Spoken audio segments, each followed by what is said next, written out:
Plan an Antarctica trip? Here's the mistake most people make. They spend hours comparing expedition ships before they even know which expedition they should book. Because here's the truth, not all Antarctica expeditions are the same. Some take you just to the Peninsula, some venture all the way across the Antarctic Circle, others include South Georgia and the Falkland Islands. Each one offers a completely different experience. So before you compare prices or expedition ships, there's one question you need to answer first. Why do I want to go to Antarctica? We're Desiree and Michael from 100 Countries and Counting. After visiting 100 countries, all 7 continents, and sailing on more than 50 cruises, including an expedition across the Antarctic Circle, we learned that choosing the right Antarctica itinerary can make a huge difference. Because there just isn't one way to experience Antarctica. And before you choose a ship, you need to decide what kind of Antarctica experience you want. Before you compare prices, before you compare ships, ask yourself one question. Why do I want to go to Antarctica? Is it the wildlife, the scenery, standing on the 7th continent, crossing the Antarctic Circle, or simply experience one of the most remote places on Earth? Your answer should guide you on every decision you make from this point forward. For us, wildlife and exploration topped the list. We wanted as many landings as possible, incredible Zodiac cruises, and the chance to experience Antarctica beyond the typical route. If this is your first trip to Antarctica, the classic Antarctic Peninsula itinerary is where we'd recommend starting.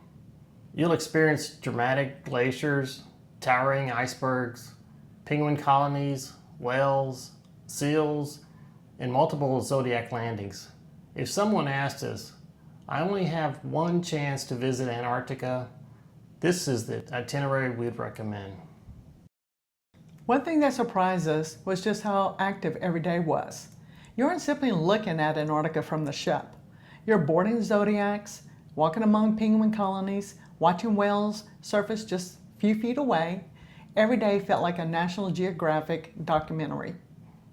If you have a little more time and your budget allows, it may be worth choosing an itinerary that attempts to cross the Antarctic Circle. That's the expedition we chose. We know how fortunate we were because in Antarctica, the weather and ice always has the final say. Not every expedition is able to make the crossing. One of our favorite memories was the morning we officially crossed the Antarctic Circle. Everyone gathered on deck. There wasn't a huge celebration, just quiet excitement as we crossed the Antarctic Circle and continued further south. Knowing we reached one of the most remote places on Earth made the moment incredibly special. If you enjoy exploring beyond the typical tourist route, we think this itinerary is absolutely worth considering. One of the most wildlife-focused Antarctica itineraries includes South Georgia and the Falkland Islands. We haven't taken this itinerary ourselves, but we researched it extensively before choosing our own expedition. The South Georgia kept coming up again and again. If your dream is to see enormous king penguin colonies, massive elephant seals, and some of the richest wildlife anywhere on Earth, this itinerary deserves a serious consideration. The trade-off is longer, more expensive, and includes additional days at sea. But for many people, that's exactly what makes it the trip of a lifetime. Another major decision has nothing to do with where you're going. It's how you get there. Some expedition itineraries let you fly across the Drake Passage, avoiding the crossing altogether. Some sail across one of the most famous stretches of ocean in the world. We chose to sail. For us, crossing the Drake Passage felt like part of the Antarctica experience. Yes, you probably heard the stories. It can be rough. If you're lucky, you might experience what's known as a Drake Lake, conditions that were much calmer than we ever expected. Flying saves time and avoids the possibility of rough seas. Sailing gives you the full expedition experience from beginning to end. There's no right answer. It really comes down to your comfort level, your schedule, and what kind of adventure you're really looking for. Finally, check the optional experiences. Kayaking, camping, hiking, photography, submersible excursions, polar plunge, and other activities can add a lot to the experience and the cost. I especially enjoyed hiking and watching the polar plunge. But don't choose an activity just because they sound adventurous. Choose the one you'll regret missing. So which Antarctica expedition should you choose?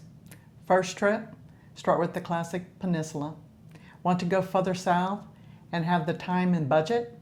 Consider an itinerary that attempts the Antarctic Circle. If wildlife is your #1 priority, look closely at itineraries that include South Georgia and the Falkland Islands. And remember, there isn't one best Antarctica expedition. There's the expedition that's best for you. And once you've chosen your itinerary, the next question is the ship, because the ship you choose can dramatically change your Antarctica experience.